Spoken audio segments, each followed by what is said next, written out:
Hi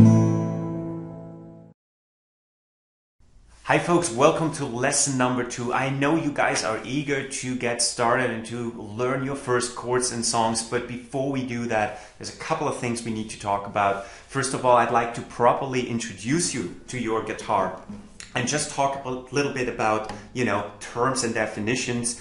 And it's not something for you to memorize, but so you just know what things are called. So this big part here is the body of a guitar. Attached to the body is the neck.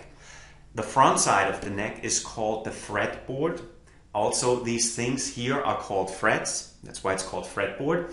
Up here, that's the head, sometimes also referred to as headstock. Here are the tuning, or sometimes I also read turning keys. That's where you tune your guitar strings, and don't worry, we will talk about that in detail in the next lesson. I'll walk you through the whole process. All right, and up here, that white part is called the nut. If you look all the way over here, there's another white part that's called the bridge of a guitar right here. The bridge is embedded in a thing called the saddle. And up here is the sound hole. And well, you have the 6 strings, right? So most of the guitars have 6 strings. There are other versions available, but don't worry about that. And that's really all you need to know about terms and definitions of the guitar. Since I have the guitar up here right now, this is a classical guitar. You can see it's very light. I'm not a strong person, but I managed to hold it with one hand. So a classical guitar has nylon strings, and that's the main characteristic of a classical guitar. Also, the neck is a little wider. My personal recommendation for those of you who want to buy a new guitar and are uncertain which type of guitar, go with a classical guitar because it has nylon strings. And the nylon strings are a little bit more gentle on your fingers. Your fingers will hurt either way if you're a beginner, but the nylon strings, based on my experience, are a little bit easier to handle. Especially if you have big hands, then you should start out with a classical guitar because it gives you more space for your fingers. Speaking of classical versus electric guitars or Western or folk guitars, as I just said, the folk guitar, the neck, and electric guitar, the neck is much smaller. Strings are made of steel, so they're a little bit rougher on your fingers.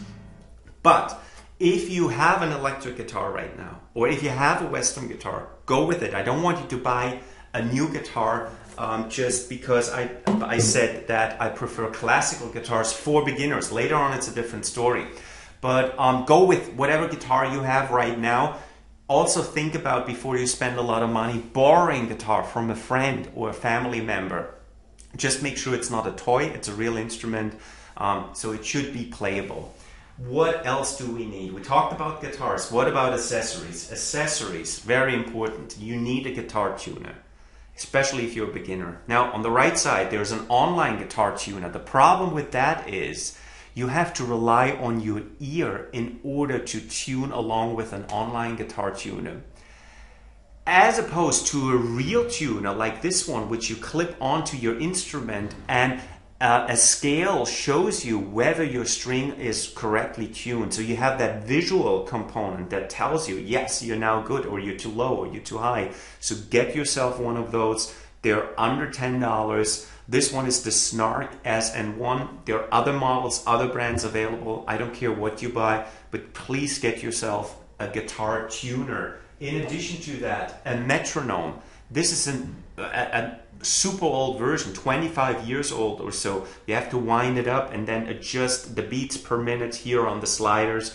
The newer versions are much easier to utilize. As a matter of fact, most of the clip-on guitar tuners come with a built-in metronome. So you probably don't need to buy an additional device.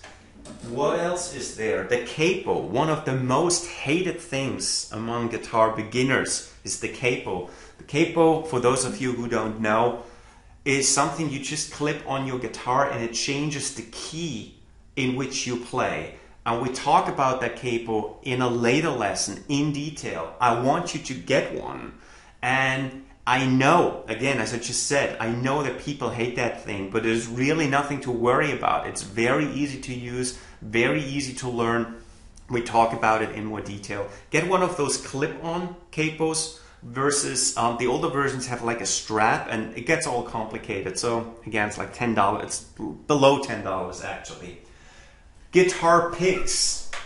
In the beginning, we will not use picks for the first few lessons, but then I will introduce you to guitar picks. And they come in different sizes and shapes and flexibility levels, and we'll talk about that again in a later lesson. But yes, at some point you will need a bunch of those. Always get a bunch because you will lose them. Believe it. Believe me, I've lost hundreds of those and they just disappear. What else do you need? As far as accessories is concerned, I think we covered everything. I recommend that you get yourself a guitar stand. This is where you just place your guitar in, as opposed to just lean it against the bed or a piece of furniture where it's likely that somebody bumps into it, most likely yourself, and then you knock it over and you can damage the instruments. Again, inexpensive, definitely below $15. You can get a decent model. If you have questions around that, you can also email me and I'll give you some recommendations. You don't need a guitar strap for now. A guitar strap, self-explanatory. You can then hang the guitar around your neck and play. Something you don't need right now, but maybe at the later point. Guitar footrest, again, something you don't need at this point. You may not need it at all. It basically allows you to elevate one of your legs and then more conveniently and comfortably place your guitar. Without a footrest, chances are you're a little bit hunched over, you'll lean toward one side, and if you play for a longer period of time, it can, cause little twitches and aches in your back. And, with a footrest, you can hold your guitar like this and play more comfortably. But nothing you need to spend money on right now. I just wanted to mention that. Actually, so what I forgot to tell you, cleaning the guitar. Don't spend a ton of money on those products they want to sell you at music stores or online.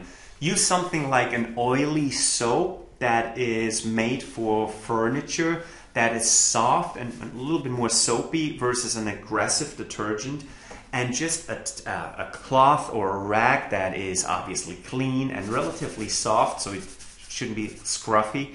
And put a little bit of that stuff on your cloth and then just wipe down your guitar and your neck and everything.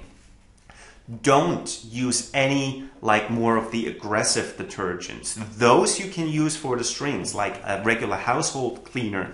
Again, you would put a little bit on the cloth and then just wrap it around the string and then wipe along the string, and then you will see what comes off there. I have 2 videos around that where I specifically show you how to clean the strings and how to clean the guitar and what regular household products you can use without spending a ton of money on those expensive things they want to sell you.